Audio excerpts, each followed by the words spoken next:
तूने सांप नहीं मारा है, तूने मेरे बेटे को मारा है।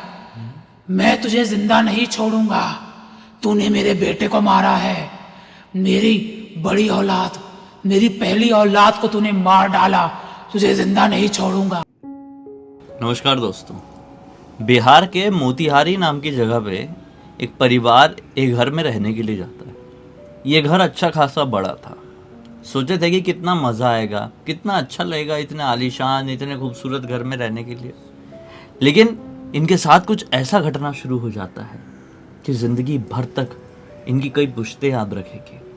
आइए जिया की ज़ुबानी उसी डरावनी घटना की कहानी फुल डिटेल में जानते समझते हैं। ये जो घटना घटी है दुआ नाम की लड़की की पूरी फैमिली के साथ घटी है। यानी कि उसके नानू नानी, उसके 3 मामा, इसकी मम्मी, 2 मौसिया और ये इसकी बहन, इसके जितने भी कज़न लोग हैं सब लोग, ये लोग बिहार के सिवान के रहने वाले थे। सिवान में इनकी ज़िंदगी अच्छी खासी कट रही थी हमेशा से।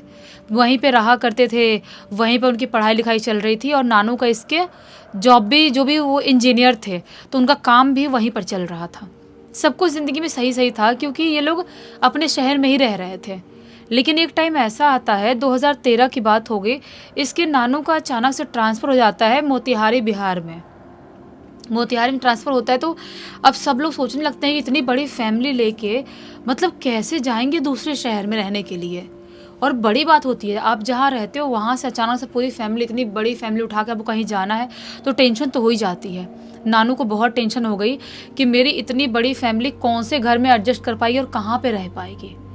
वो अभी वहाँ ट्रांसफ़र तो हो गया है लेकिन वहाँ जाने से पहले ही वहाँ के घर वर के बारे में पता लगाने लगे, खुद जाके मामू के साथ, ये कौन सा घर होगा, कैसा घर होगा, कितना बड़ा होगा कि पूरी फैमिली आएगी। और लकीली उनको एक बहुत बड़ा घर क्या बोलना, विला टाइप मिल जाता है, बहुत बड़ा। मतलब वो लोकेशन भी इतना सही था वो कि ये बहुत बड़ा आलीशान घर है और उसके जस्ट बाजू में एक झील है और बाकी आसपास कोई घर नहीं है, थोड़े दूर दूर पे है और एकदम ओपन एरिया है। बहुत ही सुंदर, बहुत ही आलीशान, देख के दिमाग बिल्कुल घूम जाए ऐसा घर था वो। तो नानू को और मामू को वो घर बहुत ज़्यादा अच्छा लगता है। वो लोग उस घर के बारे में पता लगाते हैं और जो भी उस घर के मालिक थे उनके बारे में पता लगाते हैं और पूछते हैं कि क्या रेंट जाएगा, हमें ये घर चाहिए, बड़ा घर है और बता दो। तो वो जो मालिक था ना वो घर का, वो बोलता है कि इसका 10,000 तक रेंट जाएगा।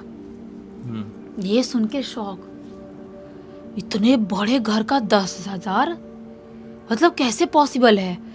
क्योंकि वो बहुत ही बड़ा घर है, उसका ग्राउंड भी बहुत बड़ा है, घर बहुत बड़ा है, आलिशान विला टाइप घर है एकदम बड़ा सा।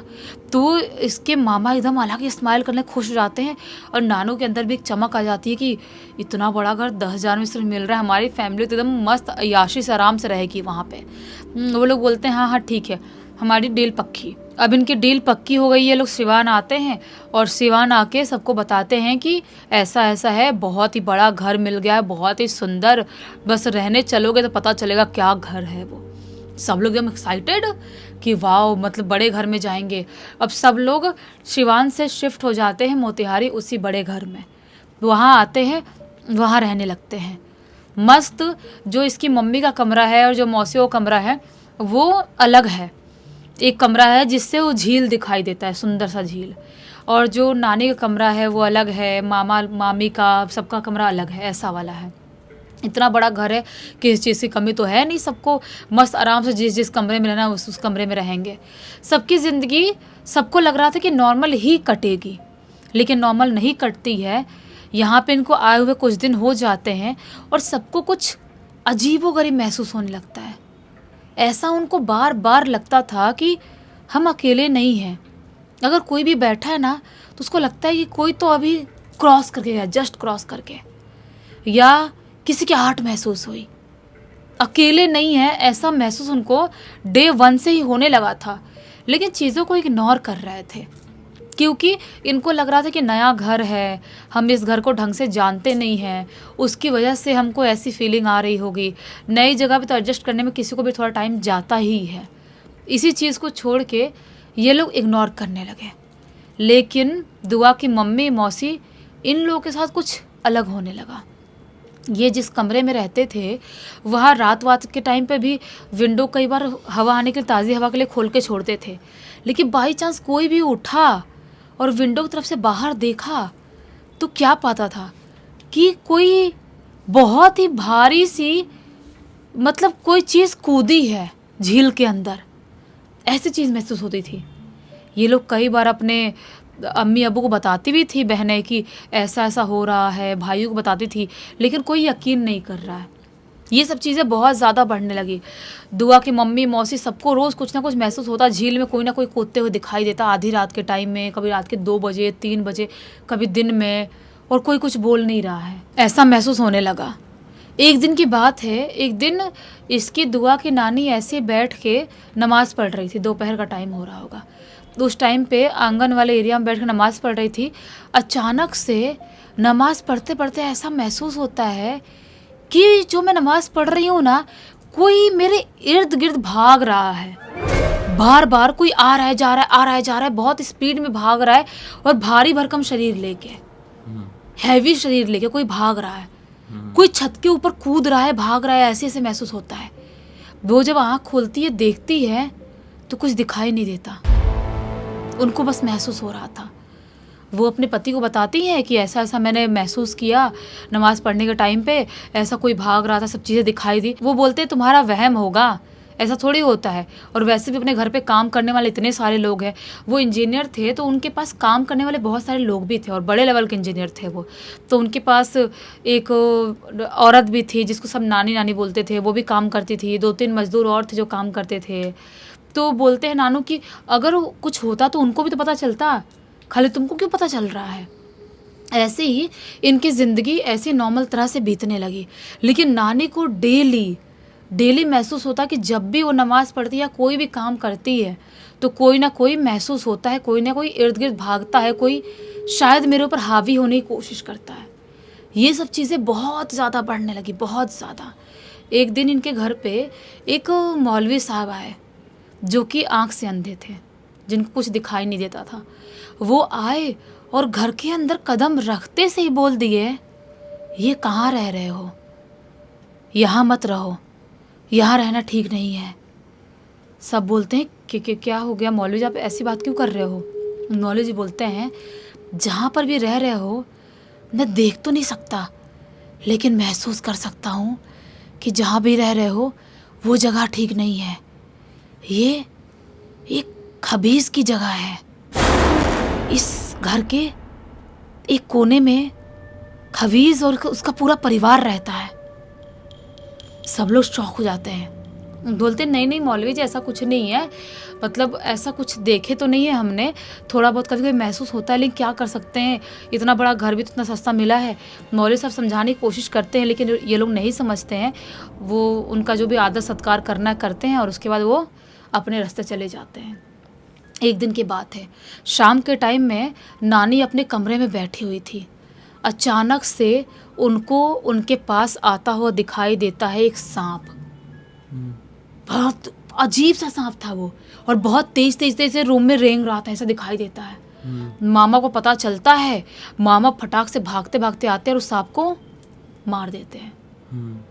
और जैसे ही वो ख़त्म हुआ, उसके बाद जो एक मामी है, वो मामी अजीब सा चीखने चिल्लाने लगी उस सांप के ख़त्म होने के बाद। क्यों?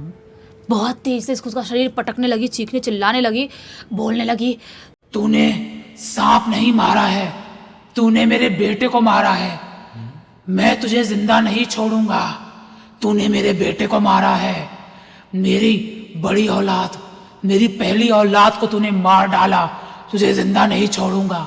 एक आदमी की आवाज़ में मामी चिल्ला चिल्ला के बोलने लगी। सब शौक, सब मामी को कंट्रोल करने की कोशिश कर रहे हैं, लेकिन मामी बिल्कुल कंट्रोल में नहीं आ रही है, पूरा शरीर पटक रही है, और एक आदमी की आवाज़ में अजीबो गरीब तरह से बोल रही है, कुछ चिल्ला चिल्ला के बोल रही है, और खुद को मारने की, खुद को नुकसान करने की कोशिश कर रही है। अब आसपास पता चलता जो काम करने वाले लोग थे, उनमें से एक चुन्नी भैया थे, वो जाते हैं और किसी बाबा तांत्रिक को बुला के लाते हैं। बाबा तांत्रिक के आने के बाद पता चलता है कि इस औरत के ऊपर खबीज की आत्मा आ गई है। और जब पता चलता है कि खबीज की आत्मा क्यों आई है, बोलता है कि इस कमरे में, इस घर के एक कमरे में खबीज रहता है। कहाँ पे देखा था आपने सांप को? सब बताते हैं कि नानी के कमरे में।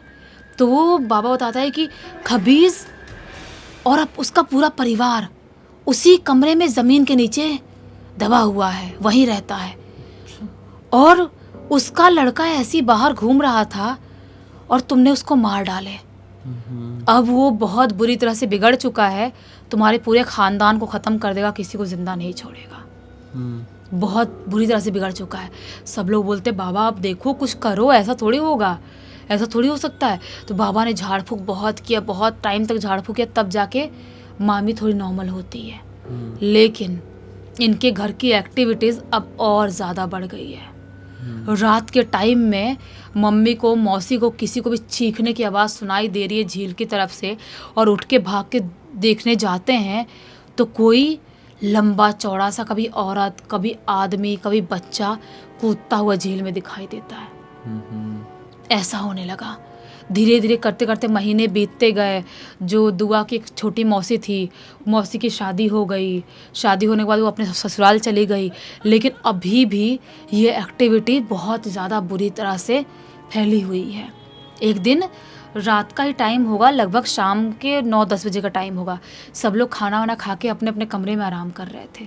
जो चुन्नी भैया बताई थी ना मैंने, जो बाबा को लेके आया था, वो चुन्नी भैया बाहर कुछ काम कर रहा था। अचानक से बिजली चली जाती है और जैसे ही लाइट कट होती है वैसे ही चुन्नी भैया जो है वो ऐसे बाहर निकलता है देखने के लिए कि बाहर कुछ लालटेन उलटल जलाऊं, क्या कुछ करूं। तो क्या पाता है कि जो झील वाले एरिया इनके घर के पास में है ना, वहाँ पे एक अजीब सा बिना कपड़ों वाला लड़का खड़ा है और चुन्नी भैया की तरफ ऐसा देखता है और देख के पानी में कूद जाता है। डर के देख के ऐसे ऐसे देखता है और देख के कूद जाता है। हाँ, चुन्नी भैया चीखते हुए अंदर भागते हुए आता है और सबको बताया चुन्नी भैया ने कि ऐसा ऐसा हुआ है। नानू को, मामू को, मामी, सबको पता चला। सब लोग बोले कि ये हो क्या रहा है, समझ में नहीं आ रहा है। लेकिन ये एक्टिविटीज़ और ज़्यादा बढ़ गई। सब बीमार रहने लगा घर में, सब बीमार रहने लगे। सबकी, कभी किसी की तबीयत खराब हो जा रही है, किसी को बुखार आ जा रहा है, किसी का सर दर्द हो जा रहा है, किसी को कुछ हो जा रहा है, किसी को कुछ, मतलब डेली सबकी हालत बुरी तरह से जैसा कि ख़त्म हो जाएंगे ऐसी ख़राब रहने लगी। और इनके ही फैमिली में अचानक से, इतने काम करने वाले लोग भी थे और इतने सारे लोग थे, किसी की मृत्यु हो जाती है। और जैसे ही वो होती है अब सब और ज़्यादा घबरा जाते हैं, क्योंकि उसके बाद ये एक्टिविटीज़ और ज़्यादा बढ़ गई। सबको कोई भी ऐसे आसपास में चलता फिरता, भागता हुआ, कोई पीछे से गुजरता हुआ, छत पे कूदता हुआ ऐसा दिखाई दे रहा है। घर में जैसा कि जितने लोग हैं उनके अलावा भी बहुत सारी आबादी बढ़ गई, ऐसी एक्टिविटीज़ होने लग गई थी घर में पूरे। सब एकदम परेशान हो गए और भी मौलवी को, बाबा तांत्रिकों को दिखाए। तब सब ने यही बोला कि आपको ये घर छोड़ देना चाहिए, आपको इस घर के लालच में नहीं रहना चाहिए कि ये घर बहुत बड़ा है तो आप यहाँ पे रह रहे हो। आप छोटे घर में भी ज़िंदा रहोगे तो आपके लिए सही है। सब इतना समझाते हैं। तब जाके नानू ने मामा को बोला कि एक काम करो, दूसरा घर देखो आसपास में ही। दूसरा घर देखते हैं। छोटा ही घर था लेकिन पूरी फैमिली उस घर में जाके शिफ्ट होती है। उसके बाद सब लोग पता लगाने की कोशिश करते हैं आसपास आजू बाजू में कि ये सब चीज़ें क्यों हो रही थी, आखिर इसके पीछे कारण क्या है, क्यों हमको इतनी एक्टिविटीज़ दिखाई दे रही, सब कुछ हो रही है। तो आसपास के लोग बताते हैं कि आपके आने के काफ़ी साल पहले से वो घर ऐसे ही बंद है। वहाँ के मालिक नहीं रहते, वहाँ पे कोई रेंट पे नहीं रहता, कुछ नहीं रहता। क्योंकि जो झील है ना आपके पास, जो आपके घर के पास, वो झील में एक टाइम पे डाकू लोग बहुत लोग निपटा के उधर डालते थे।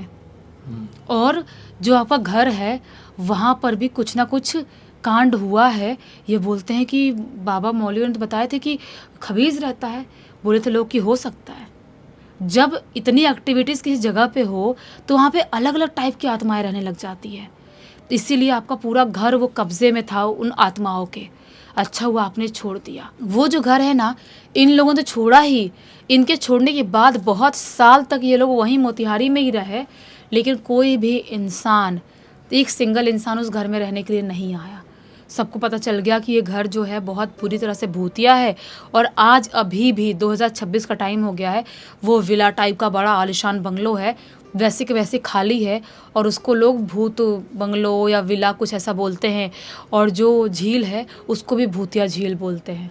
बहुत ही बुरी तरह से उसको बदनाम कर दिया गया कि वहाँ पे कोई कभी रह ही नहीं सकता। और ये लोगों ने भी किस्मत से जल्दी रहते हुए छोड़ दिए तो बच गए, वरना पता नहीं और क्या होता इनके साथ। इस पूरी घटना की जानकारी किसके थ्रू मिली और इस पूरी घटना की जानकारी खुद ब खुद दुआ ने लिख के भेजा है। चलो अच्छा हो गया, एक बहुत ही अच्छी सीख मिल गई इसी बात पे और थोड़ा मनोरंजन भी।